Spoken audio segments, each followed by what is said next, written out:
Today I'm going to go over a undercover investigation from ITV News of a fascist fight club in Britain. So, content warning for racist and anti-Semitic language. Let's get straight into the video.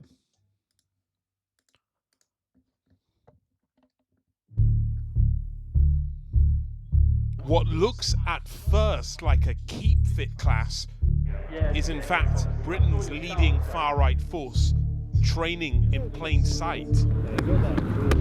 You're about to see many months condensed into minutes.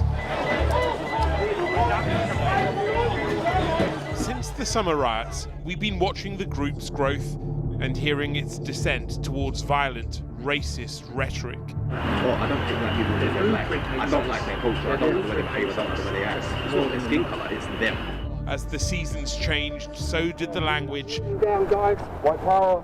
So did their intentions. Got about £1,000 worth of throwing knives and axes on the way, and I've got a bunch of bows as well. More than 100 hours of undercover footage helped to tell the story of a group preparing for violence. It's very clear the racism, the white supremacy, the anti-Semitism is severe. These are people preparing to commit acts of violence. Cough back to where you come from, you. Can you tell me about Active Club England? We're about to expose and confront one of the members as we go undercover inside Britain's fascist fight club. Mid-October, and ITV News is undercover, heading in for its first event. Alright. See you guys. Our first encounter with other members, then a walk to the nearby park, the precise location shared only at the last minute. Turn our phones off, guys. Let's go, 40. The training is intense, the members are guarded, secretive, but in plain sight. A photographer is here to take propaganda pictures during one of 8 meetings that we'll attend at this spot. Passers-by unaware that nearby, a group they've probably never heard of is attempting to build a far-right militia. Although their views are clear, I am being racist today. they'll develop over the coming months. And for now, they're discussing restrictions placed on their messaging groups after the summer riots. Mate, getting our Telegram channel banned was so annoying. So you're going to encounter these things because, you know, we are the target or whatever. Training is over. They're close to the iconic headquarters of the Secret Intelligence Service. You've got MI6 over there, actually, which is bad. MI6 building, yeah. And you took us to the tree. They end the session by performing a Nazi salute. Is it the most famous, one of the most famous buildings on the Thames water? I mean, this is the kind of people they're dealing with here. Oh, how cool would it be if they got us the Nazi salute that we've done, yeah? The Roman salute, rather. And with the MI6 building in the background. Then off to lunch to debrief. It's in cafes and pubs after training where ideology is spread. Kid, but go along, have a little look, see if you want some foreign slop. Even have some. Ah, yeah, okay, fair enough. Like Uncle Addy. Oh? Like Adolf. The idolization of Adolf Hitler is one of the group's hallmarks. In this post, they celebrated his birthday with a swastika cake. In their private group on Telegram, the rules are reiterated. Asked if Turks are permitted to join, an organizer says, Turks are non-white, we would not accept them. Incitement to violence. So that it's very clear the racism, the white supremacy, the anti-Semitism is severe. Neil Basu is the former head of UK counter-terrorism police. From what I've heard from your filming so far is these are people preparing to commit acts of violence. For years, a key figure at moments of national crisis. Policing lead for counter-terrorism. He's now reviewed segments of our footage, and he's concerned. Some of the stuff they're saying would breach hate crime legislation and public order legislation without a doubt. But they're clearly being coached in how to stay the right side of the law. And of course, it's easy to categorise this as This is angry young white men on the far right, but the ideology of training for a war is an ideology we've seen in other extremist types. See it and say it, thought it. A week after training in Vauxhall, and we're invited to another session near Milton Keynes. We're driven from the station to a village hall a few miles away. The training, but what are they actually going to do? That's the thing with fascism. It demands a constant war, a constant enemy. They're constantly on the defensive. And they're the victims. Like Hitler thought he was a victim of the Jewish conspiracy. And they're just being defensive. What are they actually going to do? I don't think they necessarily have plans. I think it's wanting to be part of a club. The excitement, the adrenaline rush of we're planning for something big here, because that's what they're being told. They're being radicalized online by figures like Douglas Murray, the war's coming, constantly video, invasions, hordes of people coming over. They're a symptom of a push to the far right. The Overton window has been pushed.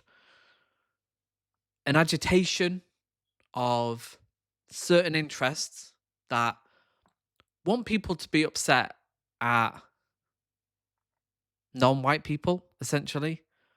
And we're kind of... history's repeating itself. That conspiracy theory of the Great Replacement, they're coming over here, they're taking over, is not based in evidence. It's a feeling, it's a fantasy, a construction of the mind that they are being groomed into. And it's deeply depressing. It really is depressing because it's the economic situation that causes this. It's no accident that after World War I, the 29 crash, that we got what we did.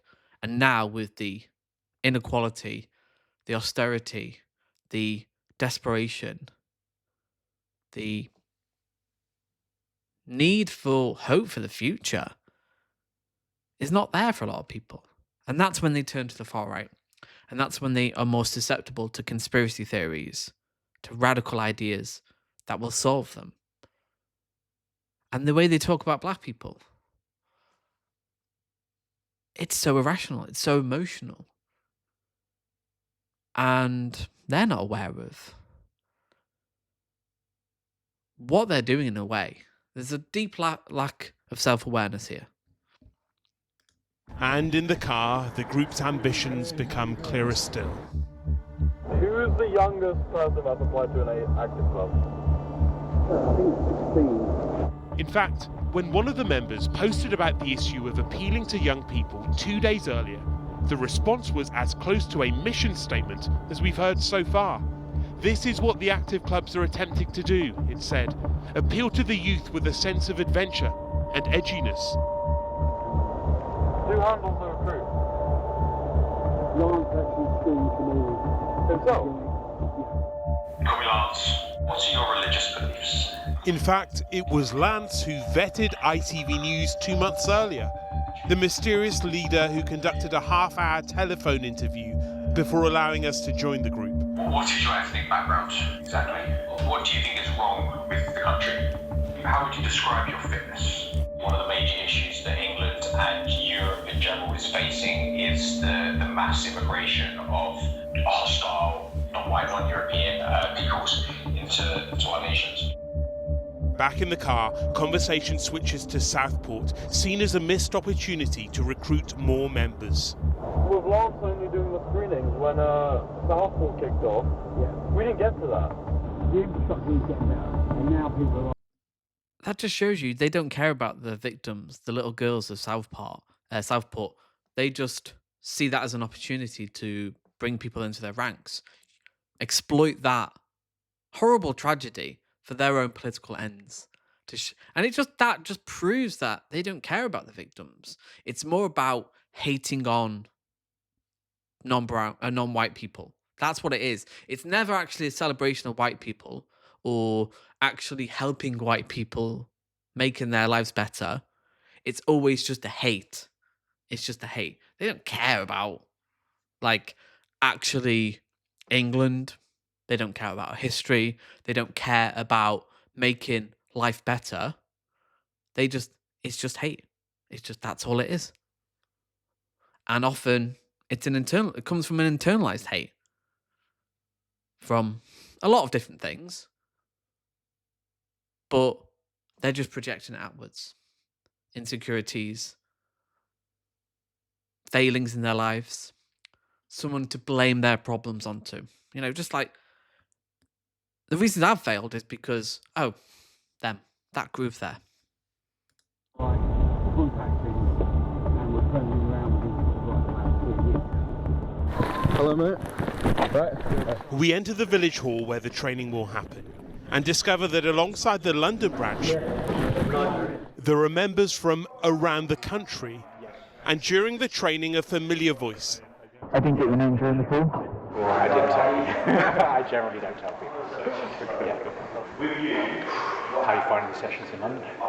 This is Lance, the national leader, coming into view here, putting on his shoes, tying his laces. Right, guys, before we break, get close to the flag. Then members pause with the St. George's flag. Look what happens next. A few perform a Nazi salute, what they refer to as a Roman. But then a warning from Lance, keen to draw a line between the group's private persona and public image. And that's what the far right have to do. They have to do that. And they know it's abhorrent. They know what their beliefs are. They know that, again, the far right beliefs, yes, it's sanitized with figures like Nigel Farage. He professionalized and got rid of BNP. And it's a pipeline. You discover Nigel Farage and you go, yeah, our cities have changed. And then you go into YouTube, you find figures like Jordan Peterson, Douglas Murray, and then you're progressively pushed further, and then you're on the way. It's so simple because they have these, Douglas Murray, Peterson, they have the veneer of, intelligentsia, being academic. It's the same ideas.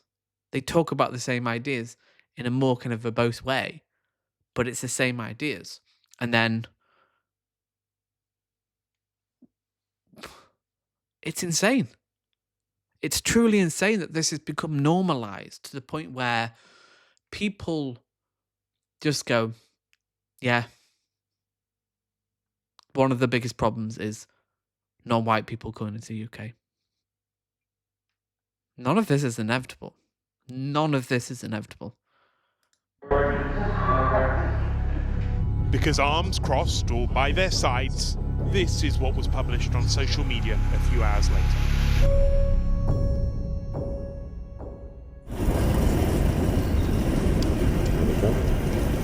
The group returns to Vauxhall. Training is intensifying. There are now enough members to fill a basketball court, but they're still masquerading as purely a fitness group. Recruits are checked for hidden cameras. They're all security conscious.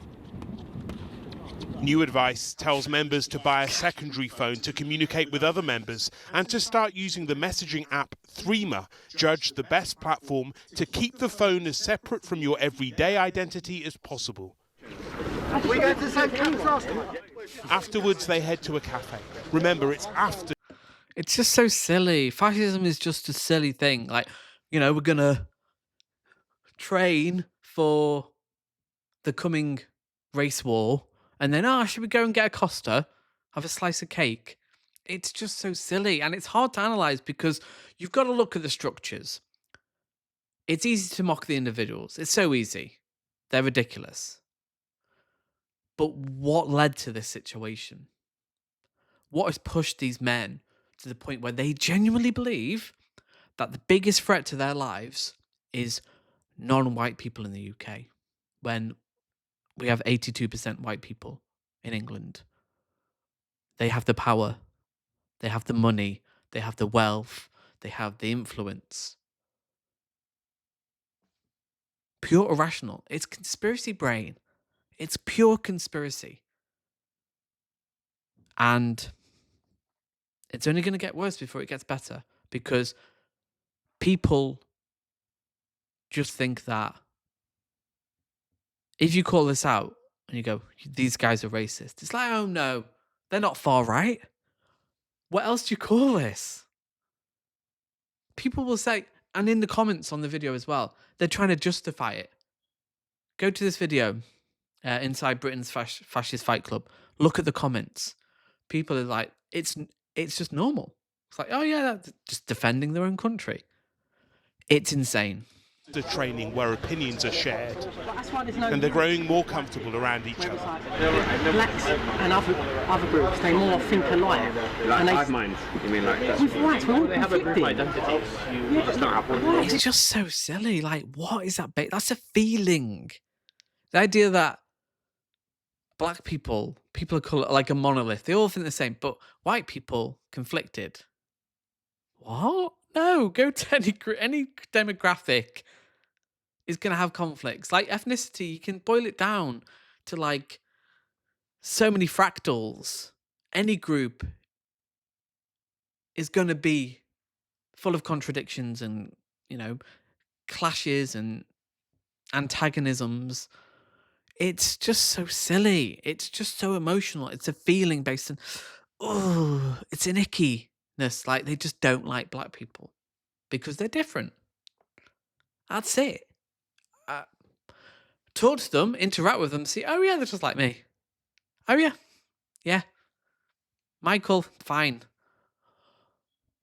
I get that. I think white people are more intellectual than... They make false claims. The irony of that is so painful. It's so painful. The irony that somehow these are the master race. These are the creme de la creme of human intelligence.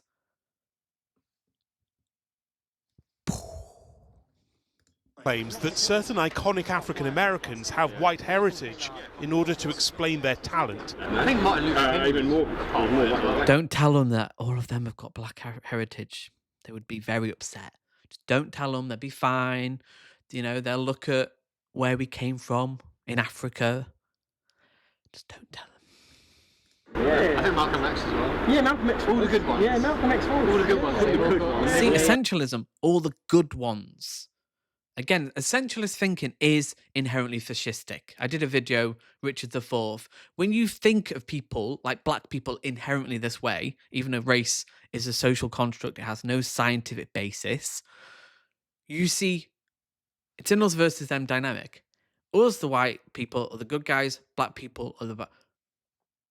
Pure irrational, emotional, conspiratorial thinking that is just... It's just irrational. They've not come to these conclusions based on evidence or knowledge of race science of the 18th and 19th century, of how fascism came to be prominent in the early 20th century. It's just ignorance. And it is hard to kind of engage with seriously because they don't know they're stupid. They think they're intelligent. Yeah, exactly. They've all had mixture, innit? Yeah, there you go. Beyonce, she's mixed out. Even Michael Jackson. It's so silly. How can you take this seriously? Like, how do you engage with that on an intellectual basis? Like, how do you say that? Oh, that, like, you are literally the same as them. Melanin is just a pigment in this. They seem at ease, but their suspicion doesn't go away. For all I know, like you could be an MI6 spy coming in trying to check the balance. You could have a bloody undercover camera. Yeah. So you can't say anything inflammatory. But they will. Because by the next meeting in Vauxhall, our 5th session, it becomes clear the group is becoming more serious. They've circulated new fitness standards, which new members must meet within 6 months. Failure, it says, will lead to dismissal. They discuss a plan to rent an indoor gym where they'll be able to bring weapons. I've got about £1,000 worth of throwing knives and axes on the way, and I've got a bunch of bows and well, archery bows. Archery is nice. Right, well, that is definitely for when we... Yeah. Well, that is probably the most disturbing bit of your entire film footage, because that's a person who's clearly arming themselves. Now, they make light of it in the next scene where I think they're talking about, well, archery's good, archery's a good hobby as well, but they are boxing and weightlifting for a reason, to get fit to attack people. Like kneeling down, guys. White power. Oh, you go that way. Over flat whites and cans of Coke, they're trying to build a new model of modern white nationalism. We're here to defend ourselves when the hits the fan. And after the is over, there's going to be a power vacuum. And someone needs to... This is why I don't think they have no plans. It's all a fantasy. It's all in their head. It's all a thing they kind of just obsess over in their head. It's like a mental illness that they're kind of fantasizing about this race war, that it's not happening. And I think, yes, we should take this seriously when they're talking about threats of violence, arming themselves. Yes, we should. But also recognize the impotence, the weakness, the insecurity, the fact that these men have nothing going on in their lives. I'm sorry, you don't. If you're happy, you've got a happy family, you've got kids that you love, you've got a wife or girlfriend, a boyfriend or whatever, you ain't falling into this. Something's happened to you. You've gone through a divorce, some interpersonal loss, a mourning, maybe. You've lost your job. Something has gone wrong where you've been made vulnerable to this in some way. And I genuinely do have sympathy with it. It's hard for when they're saying just such silly, irrational, emotional, anti-intellectual things. But I feel for these men because they are victims of a larger Overton window switch to the far right that we're seeing across the whole planet. And it's a failure of, it's a crisis of capitalism. It's inequality. But they'd never be able to recognize this. And it's sad. It's deeply sad to watch. Step up. We're here to take power whenever the opportunity arises. Support is growing around the country. The angle is good. Around Liverpool is good. They're talking about violence by the police against black people. Who rioted for the human? One of those got shot. Yeah. I much more enjoy when they kill each other, because one gets killed, the other gets life. So it's like two birds with one stone. And if we didn't have black people, where does this hate come from? It has to come from inside. These aren't happy people. They grew up in poverty. They grew up in a neglectful household, maybe abused. Like, this is a hate that's coming out. Anybody who's hateful to this extent is compensating for something. There's something going on. They've been hurt in some way. And whether it's imagined or real, these guys are not in a good place. And it is easy to mock them. And I think on some level, we should... Mocking fascism, I think, is a healthy thing because it's so dangerous, irrational, unhealthy. But it sounds crazy to say it, but you have to have sympathy. Because, we just mock them and just go, they're idiots. No, there's something bigger going on here. And how do we tackle it? How do we tackle something so big? Obviously, it's economic. It is economic. It's the disparity of wealth, but yeah. we'd be in a better situation without police. Oh, yeah. We could just we'd drive them out ourselves. They tell extremely offensive jokes, racist and anti-Semitic. We're showing you elements of these exchanges to illustrate the nature of the group's beliefs. What's the difference between a Jew and a dollar? Come on. Who knows? Their punchline is a repulsive insult to victims of the Holocaust. They don't hide that they're white supremacists. In the summer, I need you to bring wood and your white hoods, please. I'll bring an axe. I'll bring an axe. An axe, yeah. I mean, that's all they're talking about. That's it. That's all they've got to talk about is race. That's it. The hatred. Like, truly astonishing that these men have got to a point where in their lives where they've potentially spent money, they've invested time in this club where they could be doing anything else. They could be doing anything else. Learning how to play guitar, do something actually positive with their time. But no, they're just obsessed with it. They're obsessed with race.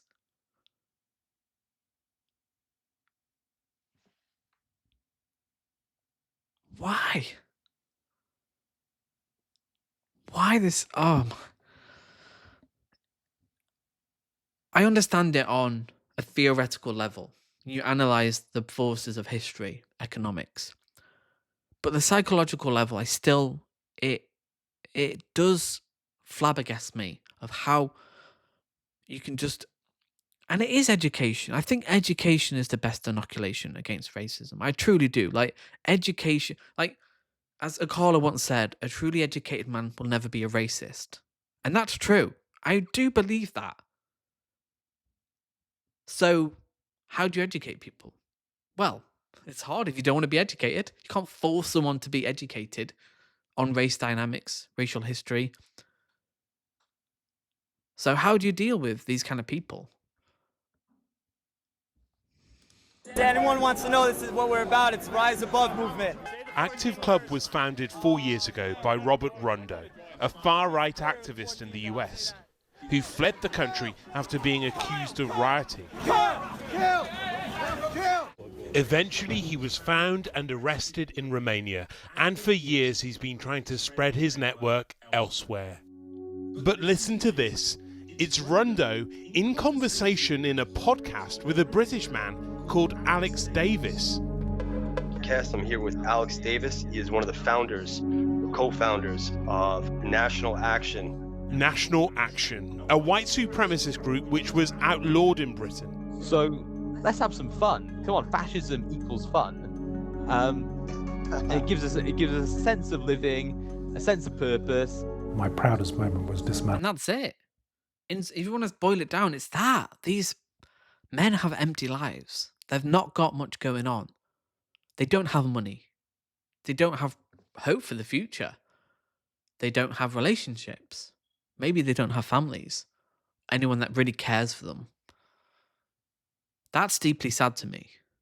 And people be like, oh, why are you giving empathy and sympathy to these men? Well, we need to if we want to solve the problem. What, we just say they're inherently evil? Like they believe, like their thinking? Is their type of thinking going to solve this? No. And it is hard to have empathy when they're saying such disgusting lies. But this is a big problem we face. And I think this is why I do this channel. This ain't going away. This is going to get worse. And where will it lead? If this is going to be happening more with the election of Donald Trump, resurgence of the far right, where is this going? That's a genuine fear that I have. National Action, persuading a government that they needed to be proscribed after their horrendous belittling of the Joe Cogs murder. I mean, she was the very best of us and they were the very worst. Alex, from ITV, can you tell me about National Action? 6 years ago, we tracked him down in Swansea. In the years since, both he and Rundo have been jailed. But here's a link between the men, between Active Club and Britain's first far-right terrorist network.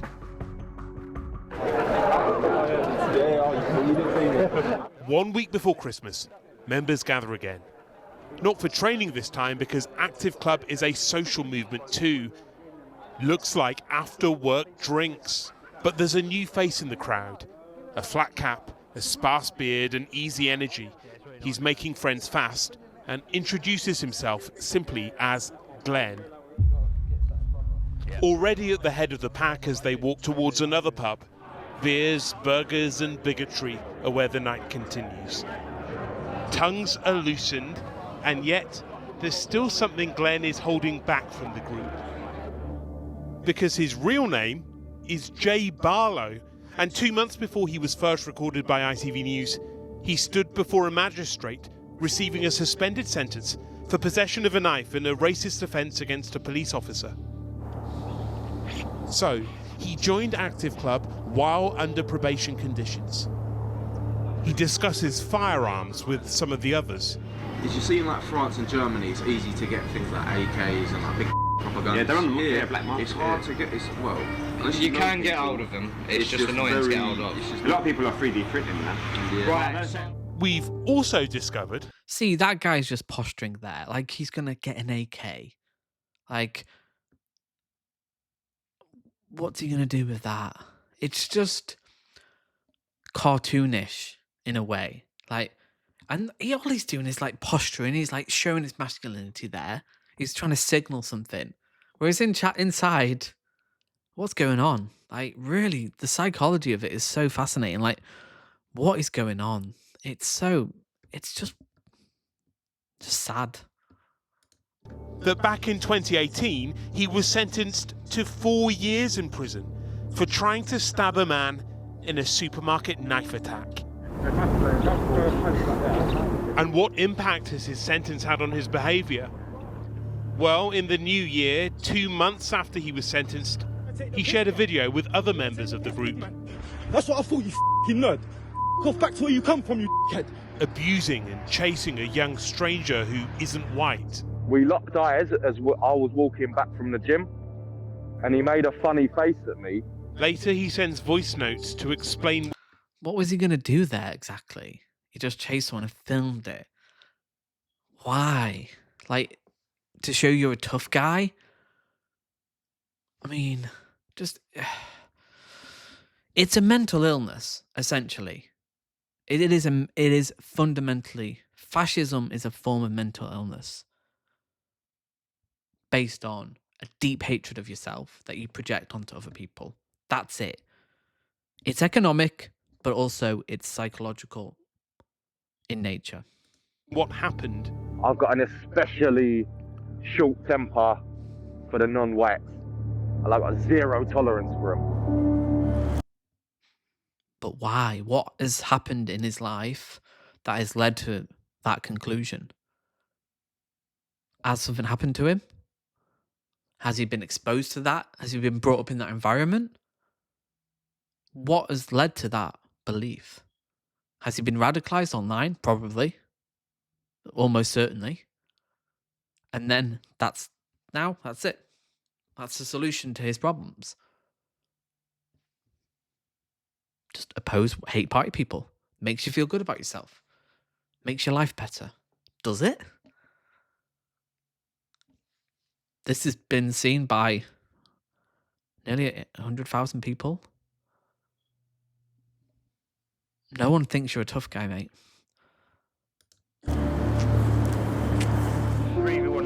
10 days since he posted the video, he's joined the group's next training session. I bet an Albanian guy in the face once. And he's still talking about it. I couldn't hit the geezer because we was on the main high road. See, it's hard to have sympathy with this guy. Like, to a certain point, any human needs empathy, sympathy to understand why they do what they do, their beliefs, where they're coming from, and understand the systemic forces that make them the way they are. But when you're just posturing and going, oh, I bit an Albanian in the... Why? Why are you doing this? Where's this coming from? Like, what do you think you're proving? Like, obviously, he's gesturing, he's posturing, he's puffing his chest out. He's trying to be the alpha of the group. But it comes from insecurity, deep insecurity. And it's just pathetic. Perhaps even energised, retelling the story to members, almost word for word. He himself. He was like, do you remember? Like, I was walking, but I had my earphones in. I'm marching in the gym, and we've locked tires. And as I'm kind of around, the guys look round at me. Like this. I thought, I'm taking. Right, go, come here. He like run over the road. He cornered himself in like some tower block. Let's have it then, where? I was going, no. Well, I don't think that people do that. I don't like their culture. I don't like the way they behave. I don't like the way they act. It's not their skin colour, it's them. It's becoming clear that... But again, it's pure irrational. Skin colour is just an environmental thing due to the equator. There's a reason why we lost our melanin as we moved up north into Europe. It's a simple biological thing. There's nothing inherently going on there.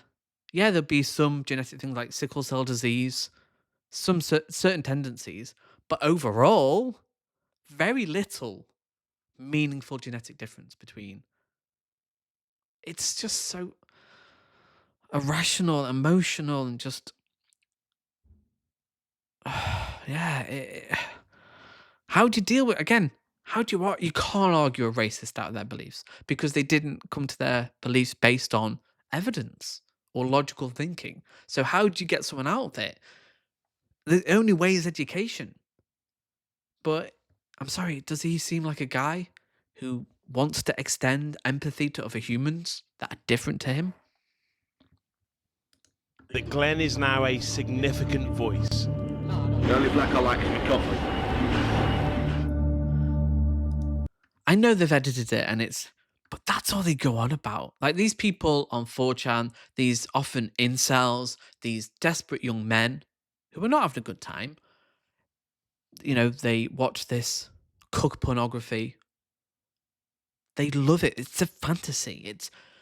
It's a deep desperation, a deep hate of the other. And again, it all comes from self-hatred. That's all it is. So they just don't like themselves. And they can't deal with that. They can't accept that and go, right, how do I work on myself to be a better person? Often they haven't got the help. Often they don't have the family support. Often they don't want to. They kind of wallow in that. And that's where it becomes a mental illness. They wallow in that self-hate and project it onto others. We tracked him down. Glenn, away from training. Glenn, or is it Jay? Huh? I'm from ITV News. Can you tell me about Active Club England? I don't know nothing what you're talking about. It's a group that you joined, the white supremacy. See, the posturing. But now he's confronted with what he believes and what he said, and he just shuts down. Complete weakness. This is why people on the far right, these kind of guys, are the weakest of us all. They're the weakest men out there. The most deeply sad, pathetic humans that can't take responsibility for what they believe in. Supremacist network. He reaches for his pocket. Does your probation officer know? We've got cameras too.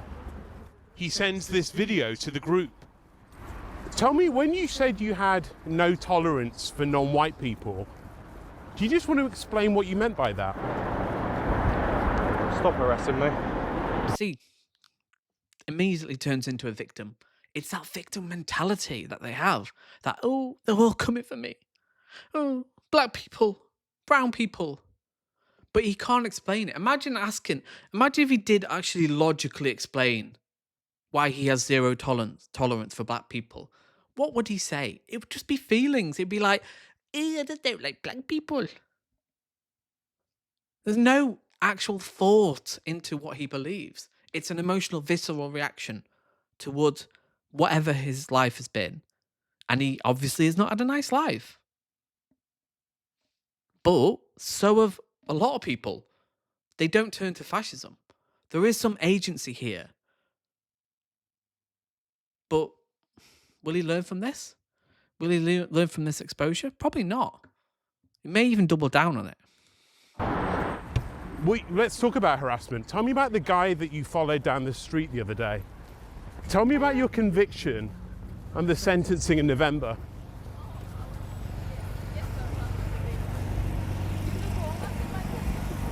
Why the silence? Got a question, Glenn. Sorry, Jay. What's your problem with black people? He answers with a smile. Exactly. He has no like, actual answer. Like, just think about that. Like, what answer would he give in good faith? Or, like, there is no answer to that. And that's why he's too weak to answer. And that's why they're so secretive. That's why they're so just cowardly in how they operate. Glenn, when's the next training session? Moments later, he posts on the private Telegram group. Basically, there's a snitch in this group chat. How the would ITV know my name Glenn and where the find me? So one of yous is a snake. On Telegram, the group disbands. But its members have now made... Yeah, you're the good guy, mate. You're the victim here. ...relationships. So what's not clear is whether the real world version has closed down too.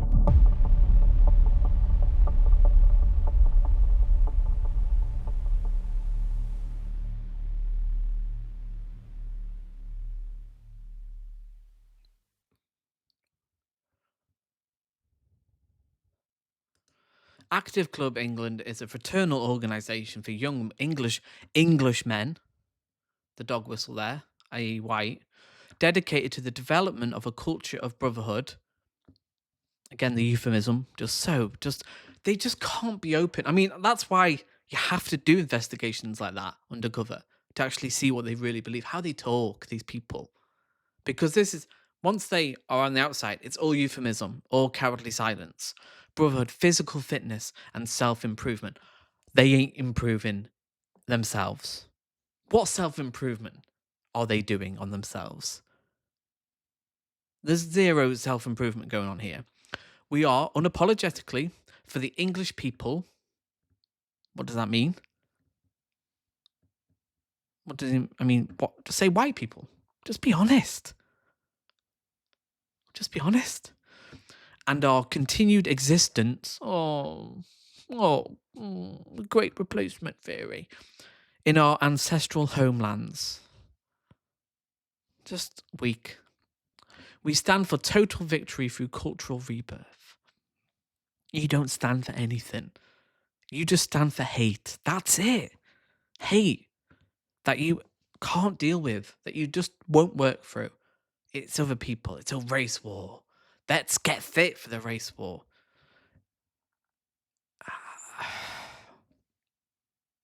Comment below your thoughts and I'll see you in the next video.